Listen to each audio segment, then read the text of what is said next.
Hi. Strike debt is an offshoot of Occupy Wall Street. One of our mottos is, we are not alone, you are not alone. We want to get past the financialization of the individual, much like Occupy Wall Street. It is occupied. How many people out here were part of one of the occupations? Yeah, all right. There we go. Look around, a lot of people. We don't owe anything to Wall Street. We had Mike Taibbi here. We have all these people telling us how this was manipulated. We owe everything to each other. It's about community.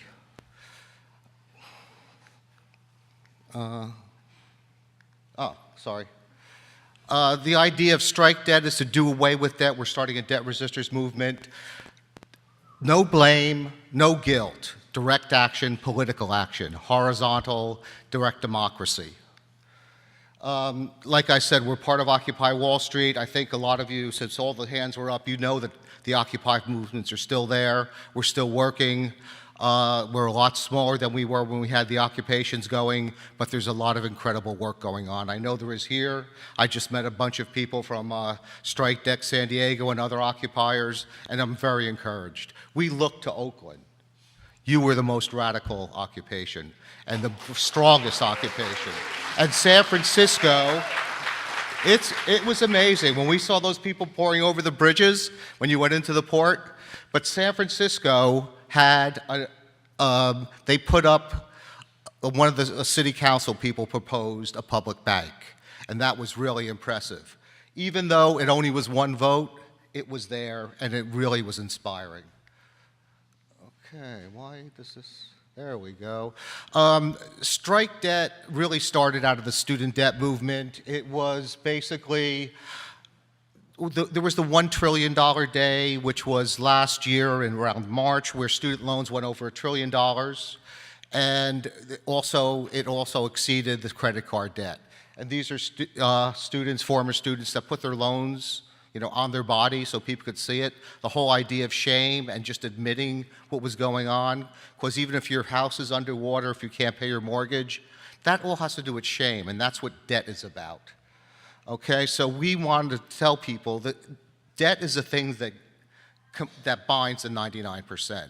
And whether it's your personal debt, student debt, medical debt, people that have insurance still end up with incredible amounts of medical debt. So we're trying to deal with all of this. The concept of debt, which our really economic system is based on. I'll get into that a little bit later. But we're also starting debt resistors movement. We already talked about strike debt Bay Area, but there's other groups of strike debt around the country and Occupy. And the combination, I don't want to separate them out too much, but we're going in a little bit of a different direction. But it's an international movement. You can see in France, small towns are refusing to pay what they consider fraudulent debt. And I'm going to go a little quickly here because we're a little behind. We have 3 main projects with strike debt right now. We wrote a debt resistors manual. We're going to go to a professional publisher. We're going to have it in bookstores across the country, in the mall. We'll have an e-book. I'll talk about that later. We'll also have the Rolling Jubilee, which some of you have heard of. And we're also actually working with people with public banking and others to deal with the check cashing issues. What we'll do as strike debt and Occupy is bring attention to things. We don't solve problems, but we really do bring attention. So let me, I think most people have heard about Occupy Sandy, what happened. The day after the floods, the day after the hurricane, I was lucky. I was in Brooklyn on high ground. I turned on the TV and I saw the relief, which was volunteer. And I go, wait, I know this person. I know, there were Occupy people. All right, so about a month after the storm hit, Strike Debt, we collaborated on a report on Sandy, who shoulders the cost, and what does it mean to to rebuild. We wanted to look at the Hurricane Sandy and other disasters, and then try to figure out what was going on with FEMA and all these other things. Occupy Sandy was so amazing on so many different levels. Even the New York Times wrote a favorable article about Occupy. Yeah, right. So it's really important. Occupy Sandy is about mutual aid. It's not charity. Mutual aid is totally different than charity. And the idea that we are in this together, that we are a community working together.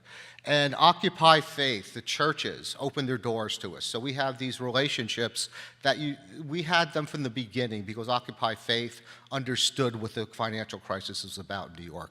And they supported us to a certain degree. What we did, we set up these emergency centers. This is Occupy Sandy, these buildings that were still inhabitable. And we made signs. So people didn't have cell phones, they didn't have electricity, but they had signs to show them where to go, how to get to, just one of the things up there is to recharge a battery for your phone so you can be in touch with friends and family.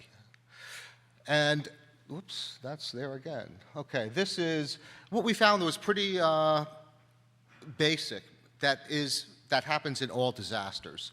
The economic costs are really covered by the individuals in the form of debt. Aid packages are about debt. You have to apply for a loan for FEMA, and if you apply for the loan and your income is below a certain level, you will get direct aid. If not, you'll get more debt. What we found was the federal programs, of course, are incredibly complicated. People are totally confused. They don't know where to go. Even when they go to talk to somebody who's supposed to help them, they come back really not understanding what was going on. And of course, they're in shock for what just happened. So you add the shock value into the complicated process, and it's very difficult. We were able to help some people, and we went into a lot of areas that were totally ignored. And the next one is about, the idea that the people that really have the resources get the most aid quicker. They're the ones who are able to rebuild quicker, right? We have a lot, it was really interesting because a lot of the housing projects in New York at one point were built on the ocean. So we had projects that were hit by Sandy and then went weeks without anything but Occupy people coming to help them. And it was just incredible. It was very much in a way like Katrina. I didn't think they could get away with what they got away with in Katrina, but they did. I don't want to go through this whole report. It's a little bit long, and I'm going to move a little quickly. Basically, when you had the infrastructure grants, basically when the money is being distributed from Congress, what happens is for Katrina, companies like Halliburton got the contracts, right? Other defense contractors. What they did, they take 10, 20% right off the top, subcontract, just like in the war, right? And it goes down and down.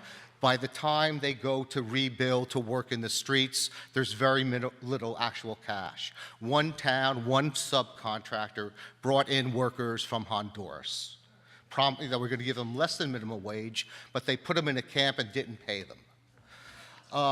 We're fighting against that in New York. We are very much so. But the idea is when the initial disaster happens, by the time FEMA gets there, or Red Cross, which I have big issues with, from 9/11 and for this, there is really very little happening on the ground. It's mutual aid, local communities helping each other. And it was just amazing, because people who weren't part of the occupation, who didn't come to Zuccotti Free Liberty Plaza, were volunteering. Okay, so they were coming. So we had this whole really large number of new people come into the Occupy movement from this. And it was really beautiful on so many different levels. Then the idea of insurance. I think if any of you are homeowners, well, what kind of insurance do you have? Flood insurance is different than hurricane insurance. If it's a tropical storm, it's a different category. It's just like the financial instruments to make it hard for you to understand what it is. Well, your insurance is like that. And many people didn't have insurance or had to wait and had to fight with insurance adjusters to get their money. And besides, this never comes that quickly, which is, we'll get to the North Dakota Bank and how different it was. So the idea is that the people who had resources, and we saw this happen, they start rebuilding immediately, even before they can come in and assess what's going on. So they kind of grandfather in whatever rebuilding they do before any kind of new regulation comes in. And of course, the racial component, which again, I thought, well, New Orleans is different than New York. It wasn't different. If you're a person of color, you did not get the same rate of loans, even if you had the same statistics economically. If your neighborhood was next door to these others, there was still a racial component to it. What happened in February, we held the People's Recovery Summit, which I also participated in, and we were looking at other things strategically, how to work together. We had a lot of different NGOs that were community-based working with us, talking about looking at how the rebuilding would go, how they would do it, because we wanted to look at the money, which is very hard to do. What we also decided was that we wanted to build all of these areas totally green, zero carbon footprint, right? Here's the executive order. This is law, all right? And at the very bottom, you can probably hardly see it, it says rebuilding effort must address economic conditions and the region's aged infrastructure, because these were, built in the 30s to 50s. And it also included public housing, which was very encouraging. The problem is the corporations want to get the public houses on the water and redevelop it. Okay? What it also gets into, also build the infrastructure to meet the new standards and perceived standards as we go forward. And for us, we thought that would mean build it green, but that's not the way it's being interpreted. This is Greensboro, Kansas. They were destroyed in 2007, and they built green. That's what we want for Occupy Sandy. Are we going to be able to get it? It'll be hard. This green building, all right, this is a totally green building. They produce all their own internal electricity. This was just built in Seattle. They also have rainwater. Of course, they're in the Pacific Northwest. There's a lot of rain, but they'll use no water, no electricity. This technology is there. I think we already know that, right? But we want to use it. And politically, let me just say, we are not in an economic recession, depression. This is political economy. And the political economy, this was Jimmy Carter in the 1970s. Of course, Barack Obama put up those solar panels, but he's doing absolutely nothing to promote any kind of green energy. All right? Now, we are still monitoring what is going on with Occupy Sandy. This is a report from New Jersey, May 14th. Okay. Are you a survivor of Superstorm Sandy? Has FEMA issued you a check for your repairs? Do you have a mortgage with a big bank? Is that bank holding your FEMA money? If yes, call Occupy Sandy.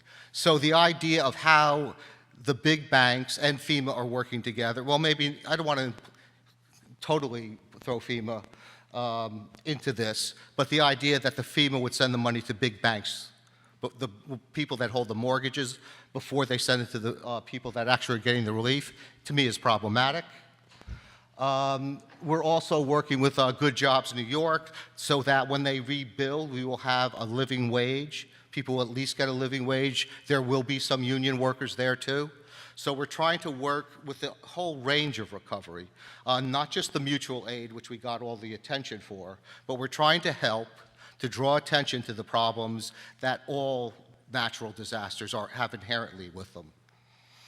And this is the Bank of North Dakota. And Mark already talked about it. I don't want to go into it too much. It's hard to see now with all the lighting, but just go online and look at their website. It talks about rebuilding loans, especially for Occupy, especially with the student movement. The idea that there's a whole section, if you look at the way they treat educational loans, cradle to grave kind of, grandparents. And they also have non-traditional studies, so if you're out of school for 10, 20 years, you were dropped out of high school, you have somebody to talk to about possibly going back, as opposed to our typical type of bank loans, and even the federal government. So again, I just want to very quickly talk a little bit about strike debt things. I'm trying to move through this really quickly. Actually, I'm hoping to get out of here before 20 minutes. But we started the Rolling Jubilee in November of last year, and to date we've raised $591,000, enough money to abolish, not forgive, but abolish $11.9 million of debt. What we discovered, it's awesome. It really is amazing. And what we discovered was that banks built into their model that certain number of people or a certain amount of money will be not paid, right? They will not be able to make their payments. And that's built into their business model. When they don't pay, they write it off their taxes. And then what they do after that, they sell the defaulted loans to vulture capitalists who make the people who cannot afford to pay those loans, they make their lives hell by harassing them, by doing illegal things, threatening them with lawsuits, threatening to destroy their credit even more, threatening to foreclose whatever, a car or whatever, things that really they're not allowed to say by the law, but it doesn't matter. They'll make anything up they can just to harass these people, scare them to get a fraction of the money back. And you know, this is an ongoing project with Strike Debt. This is just one of the letters we got from Louisiana.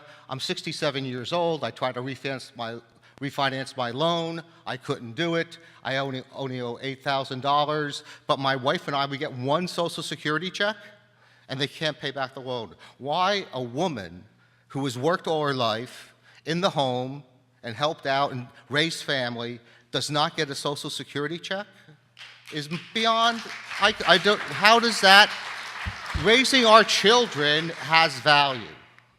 All right, so the Debt Resistors Operation Manual on the left was self-published, okay? In September. This is the new edition. We counsel people on how to deal with medical debt, how to deal with foreclosures, how to fight against these things, and how to postpone paying the debts and doing other things. We're also getting into sovereign debt for the new edition, climate debt, and we're also mentioning state banks, the State Bank of North Dakota, and the Banking Institute as a way of alternatives to the debt system we have. And the idea that austerity is a total lie. All right, we're in the golden age of corporate profits. The stock market is higher than ever. There's between $20 and $30 trillion offshore, not paying taxes, not being reinvested into any country anywhere. We do not have austerity. Austerity is as big a lie as what they did to crash the market. And it's a political decision. It's the political economy. It's the only way we're going to fight this. And that's why Strike Debt is organizing a debt resistors movement, like I said before. Thank you.